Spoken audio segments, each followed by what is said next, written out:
नमस्ते बच्चों। आज की तासिका में हम अपनी हर रोज की पढ़ाई, हर रोज का अध्ययन, इसके अलावा कुछ अलग कृति करते हैं। आपके पाठ्य पुस्तक में पाठ क्रमांक 5 में विभाग अ में एक कृति दी गई है। आओ आयु बताना सीखो। यह कृति आकलन पर आधारित है। आकलन पर आधारित मतलब इस कृति को कैसे करना है, इसे हमें अच्छे से समझ लेना आवश्यक है। कृति के बारे में जानकारी लेना आवश्यक है।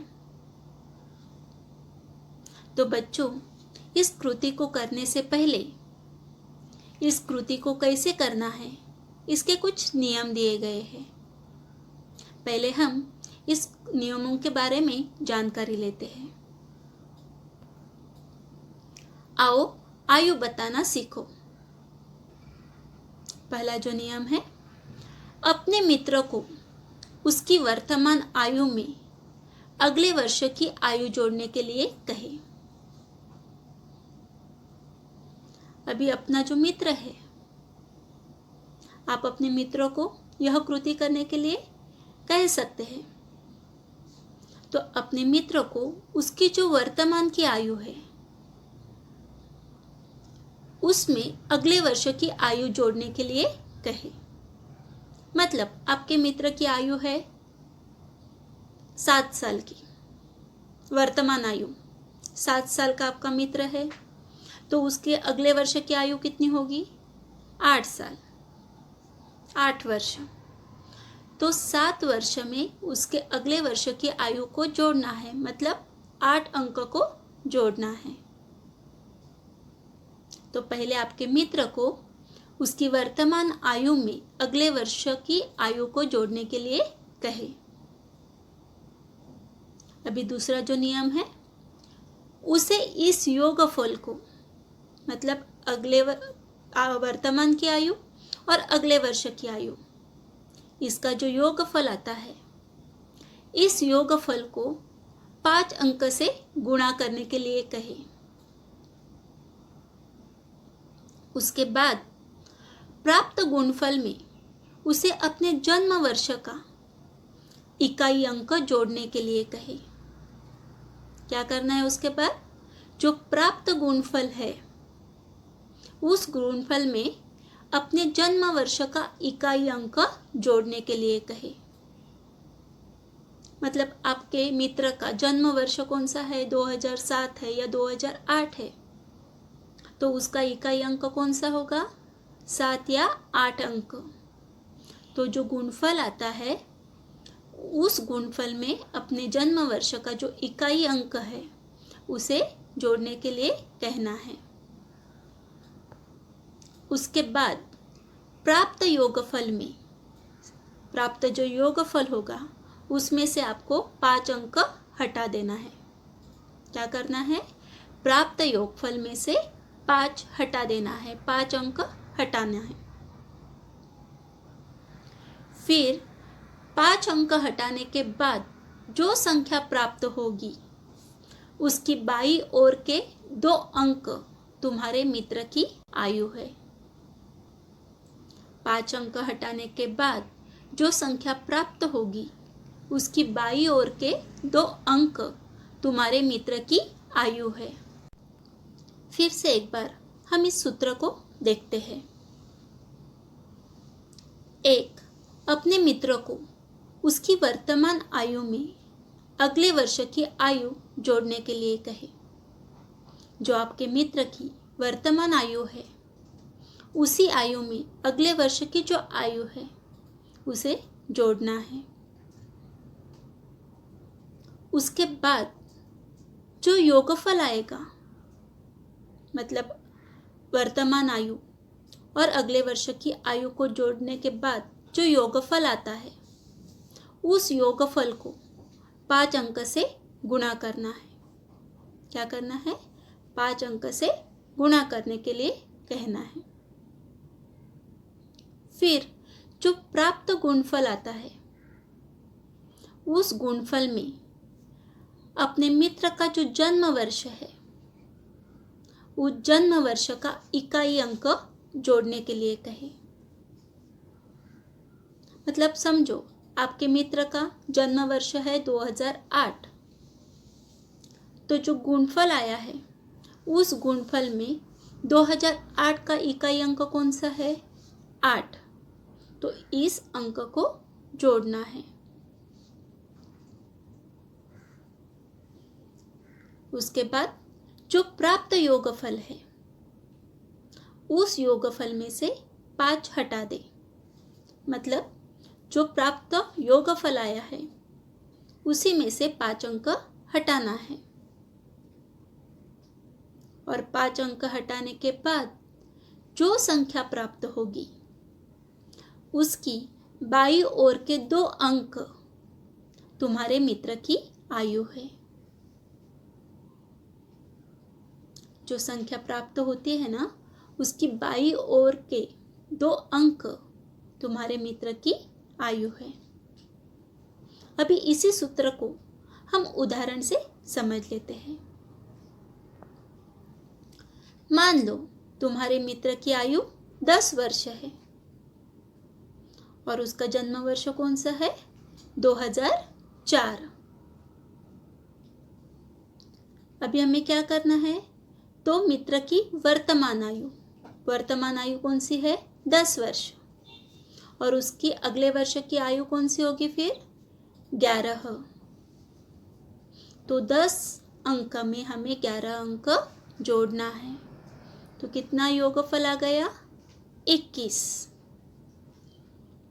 उसके बाद 21 इस योगफल को हमें 5 अंक से गुणा करना है।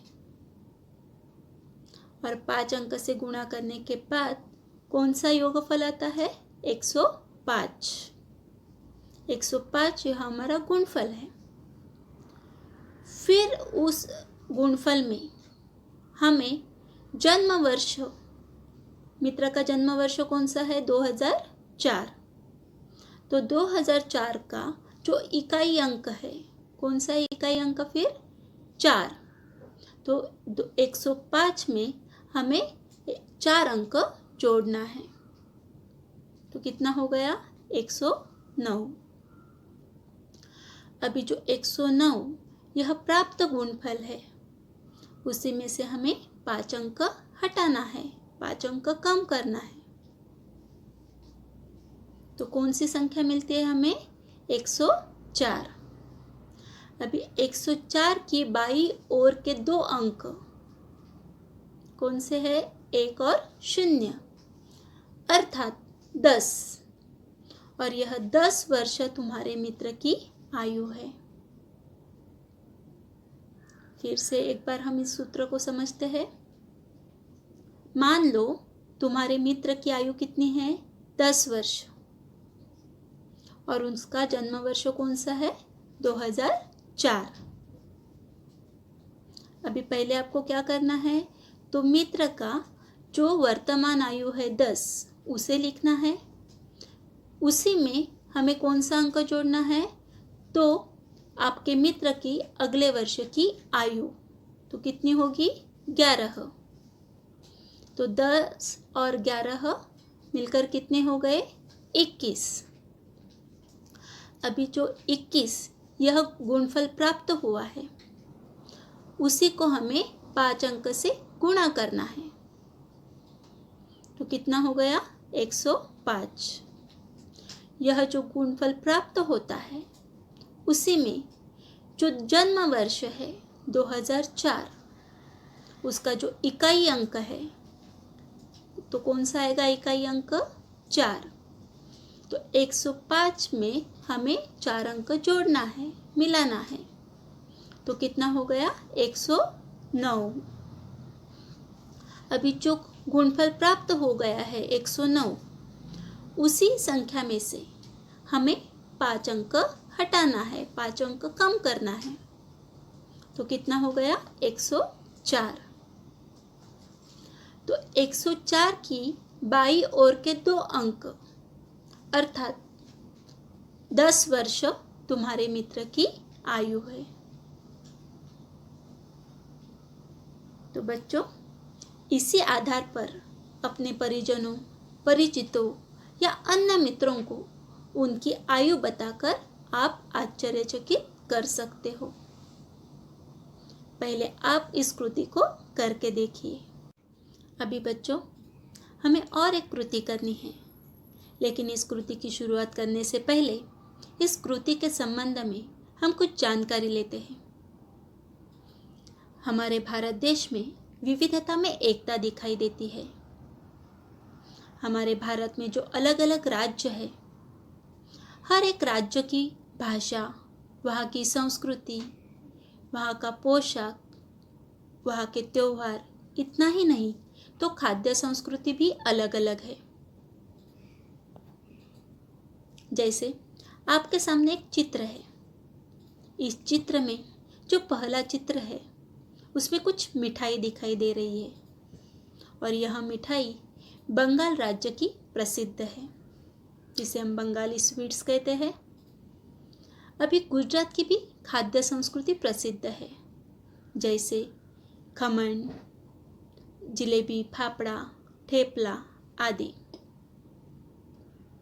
तो जो तीसरा चित्र है, उस चित्र में साउथ इंडियन लोगों का जो मनपसंद खाना है उसे चित्रित किया गया है, जैसे इडली, मेदू वड़ा, डोसा, उत्तप्पा आदि। और अभी जो चौथा चित्र है, उस चित्र में हमें वड़ा पाव दिखाई दे रहा है, मोदक, पूरणपोली, श्रीखंड, और यह महाराष्ट्र की खासियत है। तो अलग अलग राज्य की खाद्य संस्कृति भी अलग अलग है। अभी हम पोशाक के बारे में सोचते हैं। अभी जो आपके सामने चित्र है, उस चित्र में जो पहला चित्र है, उस चित्र को देखकर आपको पता चला ही होगा कि यह पंजाब की गुड़िया है, क्योंकि पंजाब की महिलाएं इस प्रकार का पोशाक परिधान करते हैं। अभी जो दूसरा चित्र है वो तो आपको पता है कौन से राज्य का है, क्योंकि आप नवरात्रि में इसी प्रकार का पोशाक परिधान करके गरबा खेलने जाते हैं। बराबर, यह है गुजरात का पोशाक। अभी जो तीसरा चित्र है, उस चित्र में केरल राज्य के पोशाक को चित्रित किया गया है। और जो चौथा है, उसमें जो लड़की ने पोशाक परिधान किया है वह है कश्मीर का पोशाक। कश्मीर में मुख्यतः इस प्रकार का पोशाक परिधान किया जाता है। उसी प्रकार हमारे महाराष्ट्र में भी महाराष्ट्र की जो साड़ी है वह प्रसिद्ध है। तो बच्चों, हमारी जो अगली कृति है उस कृति का नाम है अंतर बताओ। बच्चों, इस प्रकार की कृति हमने कक्षा 5वीं में भी की थी। कश्मीरा इस पाठ में हमें कश्मीर की बेटी के एक जैसे दिखने वाले 2 चित्र दिए गए थे, और लेकिन उसमें भी अंतर थे, और हमने उन दोनों चित्रों का ध्यान से निरीक्षण करके उसमें जो अंतर थे उनको खोजा था। अभी आपको कक्षा 6ठी में महाराष्ट्र की बेटी के 2 चित्र दिए गए हैं। अभी हमें इसमें जो अंतर है उस अंतर को ढूंढना है, इन चित्रों का ध्यान से निरीक्षण करना है। तो चलो इन 2 चित्रों में क्या अंतर है इसे हम देखते हैं। देखो, पहले चित्र में जो महाराष्ट्र की बेटी है उसकी मांग की टीका छोटा है, मांग का जो टीका है वह छोटा है। तो दूसरे चित्र में मांग का जो टीका है वह बड़ा है। बच्चों, आपको ध्यान से देखना है तो आपको ये अंतर समझ में आएगा। जो पहला चित्र है उसमें मांग का टीका छोटा है, तो दूसरे चित्र में मांग का टीका बड़ा है। अभी दूसरा अंतर, पहले चित्र में ठुड्डी पर तिल नहीं है। ठुड्डी मतलब जिसे हम अंग्रेजी में चीन कहते हैं। तो पहले चित्र में यहाँ ठुड्डी पर तिल नहीं है, तो दूसरे चित्र में टुड्डी पर यहाँ छोटा सा तिल दिखाई देता है। बच्चों, आपको ध्यान से देखना होगा तो ही आपको ये तिल दिखाई देगा। अभी अगला अंतर, पहले चित्र में जो महाराष्ट्र की बेटी ने साड़ी परिधान की है वह गुलाबी रंग की है, और दूसरे चित्र में जो महाराष्ट्र की बेटी ने साड़ी परिधान की है वह साड़ी हरी रंग की है।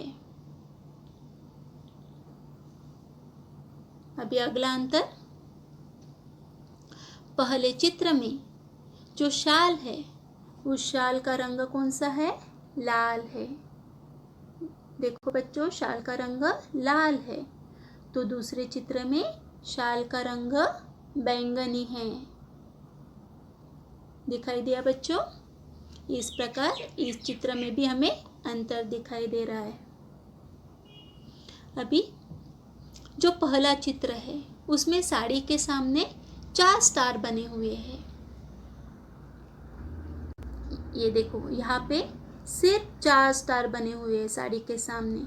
तो दूसरे चित्र में साड़ी के सामने 5 स्टार बने हुए हैं। देखो बच्चों, ध्यान से देखना है तो ही आपको अंतर समझ में आएगा। अगला जो अंतर है, साड़ी के बॉर्डर में, पहले चित्र में साड़ी के बॉर्डर में सामने 9 फूल है। देखो, यहाँ साड़ी के सामने जो बॉर्डर है उस बॉर्डर पर सिर्फ 9 फूल है। तो दूसरे चित्र में साड़ी के बॉर्डर पे 10 फूल है। साड़ी के बॉर्डर में सामने 10 फूल हमें दिखाई देते हैं। अगला अंतर, दाएं हाथ पर बने फूल में 4 पत्तियां है। दायां हाथ पर इधर जो फूल बना हुआ है उस फूल में कितने पत्तियां है? 4 पत्तियां है। तो दूसरे चित्र में दाएं हाथ पर बने हुए फूल में 5 पत्तियां दिखाई देती है। बच्चों, इस अंतर को हमें ध्यान से देखना है तो ही ये अंतर हमें दिखाई देगा। दाएं हाथ पर बने फूल में 4 पत्तियां है, तो दूसरे चित्र में दाएं हाथ पर बने फूल में 5 पत्तियां है। अभी जो अगला अंतर है, बाएं हाथ पर बने फूल में 3 पत्तियां है। अभी जो बायां हाथ है उस पर जो बना हुआ फूल है उसमें सिर्फ 3 पत्तियां है। तो दूसरे चित्र में बाएं हाथ पर बने फूल में 5 पत्तियां है। कितनी पत्तियां है? 5। देखो, पहले चित्र में बाएं हाथ पर बने फूल में सिर्फ 3 पत्तियां हैं, तो दूसरे चित्र में बाएं हाथ पर बने हुए फूल में 5 पत्तियां हैं। तो बच्चों, अंतर बताओ। इस पाठ में हमें महाराष्ट्र की बेटी के एक जैसे दिखने वाले 2 चित्र दिए गए थे और हमने उन चित्रों का ध्यान से निरीक्षण भी किया है और उसमें जो अंतर है उस अंतर को भी ढूंढ निकाला है। बच्चों, इस पाठ का आपके पाठ्य पुस्तक में सिर्फ आपकी निरीक्षण क्षमता का विकास करने के हेतु समावेश किया गया है। धन्यवाद।